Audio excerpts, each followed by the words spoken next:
Tollywood star hero power star Pawan Kalyan garu ప్రస్తుతం నటిస్తున్న OG చిత్రంతో సందడి చేసేందుకు వస్తున్నారు. ఈ మూవీ పైనే అభిమానులు ఎన్నో ఆశలు పెట్టుకుని ఉన్నారు. భీమల నాయక్ తర్వాత పవన్ కళ్యాణ్ గారు నటించిన చిత్రాలు పెద్దగా ఆడకపోవడంతో అభిమానులు సక్సెస్ కోసం వెయిట్ చేస్తున్నారు. ఇటీవల వచ్చిన హరిహర వీరమల్లు సినిమా కూడా నిరాశపరిచింది. అయితే అభిమానులు చాలా రోజులుగా ఓజీ కోసం వెయిట్ చేస్తున్నారు. ఈ మూవీ పైనే భారీ అంచనాలు పెట్టుకున్న విషయం మనకందరికీ తెలిసిందే. మరోవైపు ఈ సినిమా గురించి అలాగే పవన్ కళ్యాణ్ గారి గురించి టాలీవుడ్ ఇండస్ట్రీ సెలబ్రిటీలు స్పందిస్తూ ఉండగా తాజాగా హీరో మంచు మనోజ్ గారు ఇటీవలే మిరాయ్ సక్సెస్ మీట్లో సంచలన వ్యాఖ్యలు చేశారట. ఆయన మాట్లాడుతూ పవన్ కళ్యాణ్ గారి అభిమానిగా చెప్తున్నా, మా పవన్ అన్న ఓజీ సినిమా త్వరలోనే మన ముందుకు రాబోతోంది. దసరా సందర్భంగా ఈ సినిమా సంచలన విజయాన్ని నమోదు చేయబోతోంది.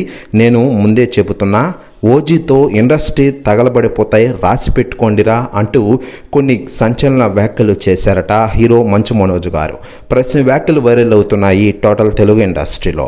మరోవైపు పవర్ స్టార్ పవన్ కళ్యాణ్ గారు నటిస్తున్న ఓజీ సినిమాలో ప్రియాంక అరుల్ మోహన్ హీరోయిన్గా నటిస్తున్న విషయం తెలిసిందే. దీంతో ఈ సినిమాపై హైప్ రోజు రోజుకి పెరిగిపోతోంది. మరోవైపు పవన్ కళ్యాణ్ గారి పుట్టినరోజు సందర్భంగా ఈ సినిమా నుంచి అదిరిపే అప్డేట్లు వచ్చిన విషయం విదితమే.